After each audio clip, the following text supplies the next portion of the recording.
High gangster, কি অবস্থা? কেমন আছেন সবাই? সো আজকের এই ভিডিওতে আমি আপনাদের একটা স্ক্যাম অ্যালার্ট দিব। মানে মানুষ কত ধরনের স্ক্যাম করতে পারে এবং মানুষ কত রকমের বাটপার হতে পারে, সেটা আমি আপনাদেরকে আজকে জানাবো। এবং যারা ট্রেডার রয়েছেন অবশ্যই তাদের এই ভিডিওটা খুবই হেল্পফুল হবে, কারণ অনেক ধরনের বড় একটা স্ক্যাম থেকে আপনি বেঁচে যেতে পারেন এই একটা ভিডিওর মাধ্যমে। সো সেটা হচ্ছে আমার সাথে যেটা হয়েছিল, আমি সেটা আপনাদের সাথে শেয়ার করছি। সো বিষয়টা হচ্ছে একটা হংকং অথবা চায়না চায়না থেকে একটা লোক আমাকে যে কোনো একটা সাইট থেকে আমাকে নক দেয়। নক দেওয়ার পরবর্তীতে ও বলে যে ও কিছু টাকা এক্সচেঞ্জ করবে, যে হংকংই ডলার দিয়ে ও বাংলাদেশি টাকা নিবে, মানে বাংলাদেশে ওর কিছু টাকা প্রয়োজন। সো তারপর আমি মনে করলাম যে যেহেতু চায়না থেকে অনেক প্রজেক্টই বাংলাদেশে নতুন নতুন ভাবে রান করছে, তো সেহেতু হয়তোবা সে সেরকমই কোনো একটা প্রজেক্ট কিংবা বিজনেস বাংলাদেশে করতে যাচ্ছে, যার কারণে সে টাকাটা এক্সচেঞ্জ করবে। সো সে বলে সে আমাকে হংকংয়ের ডলার দিবে। সো তারপরে আমি তাকে টাকা দিব। ঠিক আছে? সো এখানে তিনি আমাকে নক দেয়। তারপর ওনাকে আমি জিজ্ঞেস করলাম, do you have Bangladeshi account? ওর কাছে বাংলাদেশি অ্যাকাউন্ট আছে কিনা। ও বলল ওর কাছে, ওর কাছে নেই, তবে ওর একটা ক্লায়েন্ট আছে বাংলাদেশে, ওর কাছে বাংলাদেশি অ্যাকাউন্ট আছে। ওকে, ফাইন। সো তারপরেও আমাকে জিজ্ঞেস করতেছে যে কত টাকার মতো আমি ওকে এক্সচেঞ্জ করে দিতে পারবো। সো তারপরে বললাম যে এটা কোনো লিমিট নেই, তোমার কত প্রয়োজন। সো তারপরেও আমাকে বলতেছে যে ওর 10 to 15 মিলিয়ন, 10 to 15 মিলিয়ন, মানে প্রায় বাংলাদেশে 1 থেকে 1.5 কোটি টাকার মতো ওর এক্সচেঞ্জ করবে, যেটা আমাকে হংকংই ডলার দিবে। আমাকে ওকে 10 থেকে 15 মিলিয়ন দিতে হবে। সো তারপরে বললাম যে okay, fine, I can transfer within 10 to 15 minutes. ও আমাকে জিজ্ঞেস করছে যে কতক্ষণ সময় লাগবে। আমি বললাম যে 10 থেকে 15 মিনিটের মধ্যে আমি এক্সচেঞ্জ করে দিতে পারবো। এবং তার পরবর্তীতে ও আমাকে বারবার জিজ্ঞেস করতেছিল যে কত টাকার মতো আমি করে দিতে পারবো। তারপরে ওকে আমি বললাম 10 to 15 million it's a small amount for me.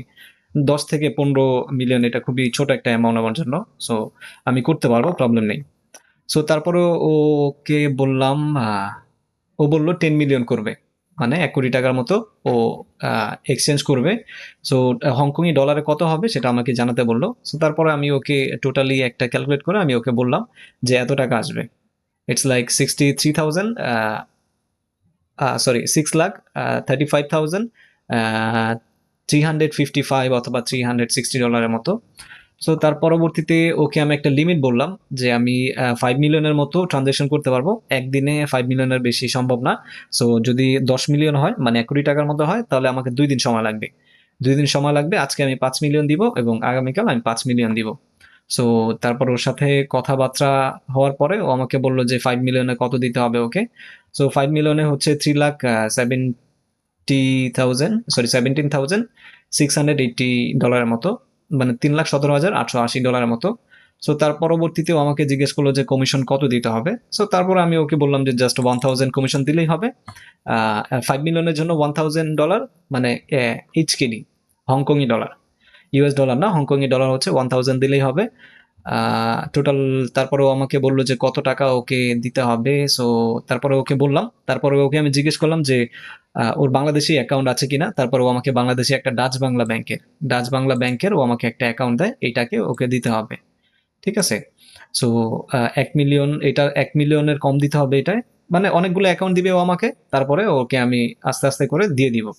So তার পরবর্তীতে আমি ওকে একটা হংকং এর একটা, আমি আমার ক্লায়েন্টের সাথে কথা বললাম। ক্লায়েন্টের সাথে কথা বলার পরে আমি হংকং এর একটা ব্যাংক অ্যাকাউন্ট নাম্বার দিলাম ওকে, যে এখানে ট্রানজ্যাকশন করার জন্য।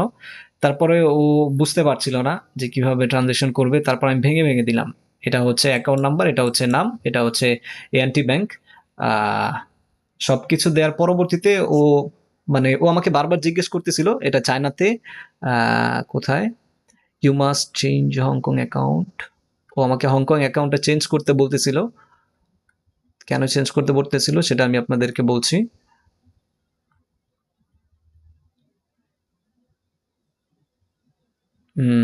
এখানে কোথায়, ও বলতেছে যে এটা মাস্ট বি রেজিস্টার হতে হবে হংকংয়ে। তারপরে ওকে আমি বললাম যে এটা অবশ্যই, এটা হংকংয়ে রেজিস্টার করা রয়েছে এবং আমি ওকে পাঠালামও। এটা হচ্ছে bank, bank of, I think.